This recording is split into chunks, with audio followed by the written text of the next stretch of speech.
UPSI exam की दृष्टि से ये क्वेश्चंस आपके लिए बहुत ही इम्पोर्टेंट होने वाले हैं यूपीएसआई एग्ज़ाम के लिए मेरे भाई। तो इन्हें ज़रूर देखें।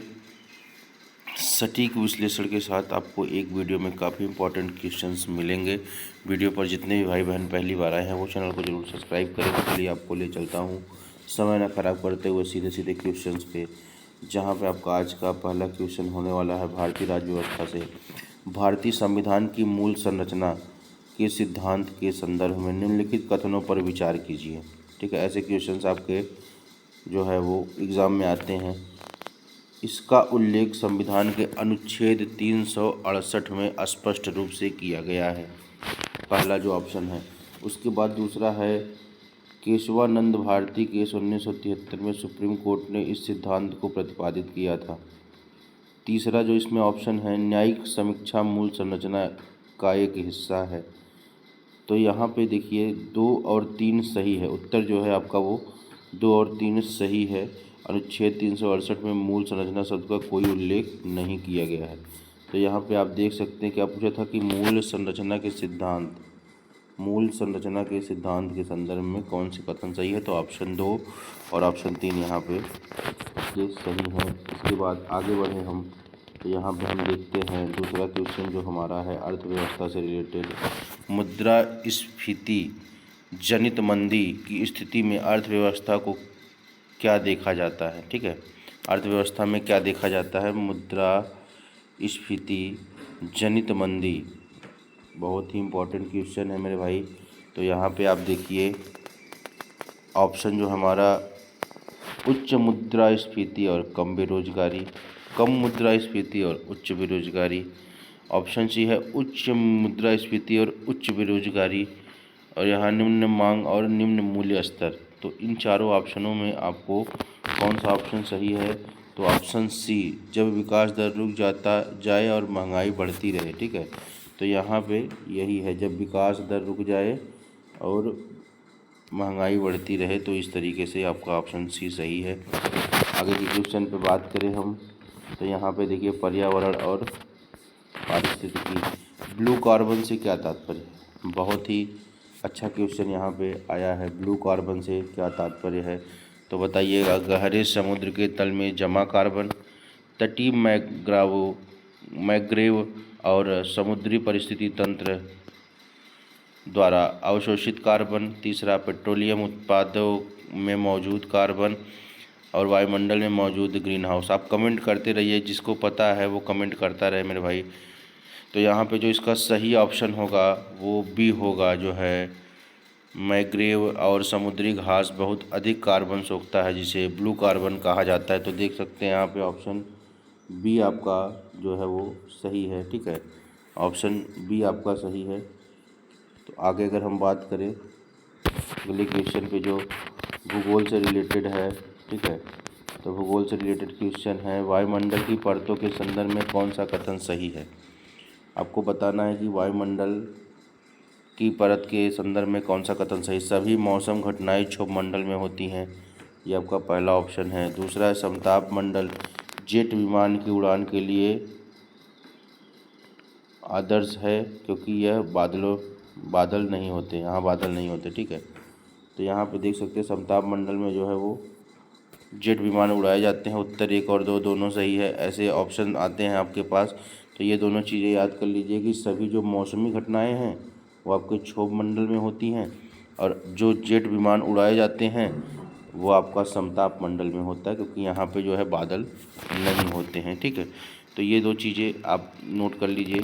इसके बाद हम इतिहास की तरफ चलेंगे। 1919 के भारत सरकार अधिनियम की मुख्य विशेषता क्या थी। ठीक है, जो 1919 में भारत सरकार अधिनियम की मुख्य विशेषता वो क्या थी। प्रांतों में द्वैध शासन की शुरुआत करना। ठीक है, ये चीज़ें आप देख लीजिए। आगे हम बढ़ेंगे क्वेश्चन में।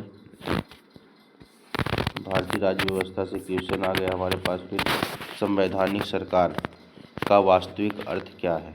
ठीक है, संवैधानिक सरकार का वास्तविक अर्थ क्या है। तो वह सरकार जो सीमित शक्तियों वाली हो, संविधान सरकार की शक्तियों पर अंकुश लगाता है ताकि नागरिक अधिकारों की रक्षा हो सके। तो ये है जो है संवैधानिक सरकार। अगला क्वेश्चन जो हमारा है आधुनिक भारत का इतिहास। इसमें एक क्वेश्चन आया है 1916 के लखनऊ समझौते का क्या महत्व था। ये बहुत ही इम्पोर्टेंट क्वेश्चन है, ठीक है, इसको आप देखिएगा। इसमें भारतीय राष्ट्रीय कांग्रेस और मुस्लिम लीग के बीच समझौता हुआ था। साथ ही कांग्रेस के नरम दल और गरम दल का पुनर्मिलन भी इसी अधिवेशन में हुआ है, ठीक है। इसमें जो है नरम दल और गरम दल का पुनर्अधिवेशन जो है किया गया है इसी समझौते से। तो ये क्वेश्चन आपके लिए बहुत ही इम्पोर्टेंट है। आगे हम देखते हैं भूगोल में क्या है, वायुमंडल की संरचना। ओजोन परत वायुमंडल की किस परत में पाई जाती है और इसका क्या अर्थ है, कार्य है। तो यहाँ पे देखिए, यह समताप मंडल में पाई जाती है। सूर्य से आने वाली हानिकारक पराबैंगनी किरणों को जो यूवी रे को अवशोषित कर पृथ्वी की रक्षा करती है, ठीक है।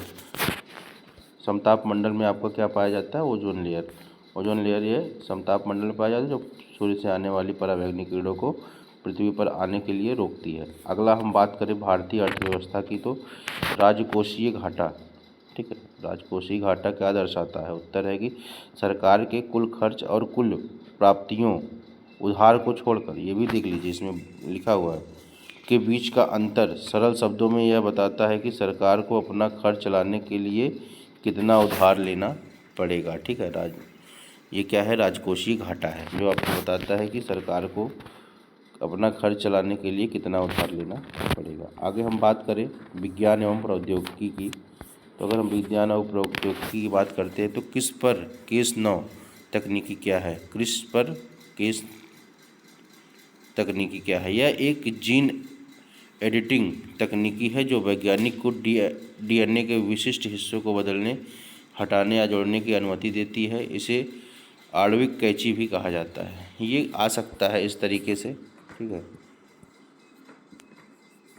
तो यहाँ पे जैसे इसे पूछा जा सकता है कि आणविक कैंची किसे कहते हैं, तो ये चीज़ आप जानते रहिए, क्रिस्पर कैस 9 तकनीक, ठीक है।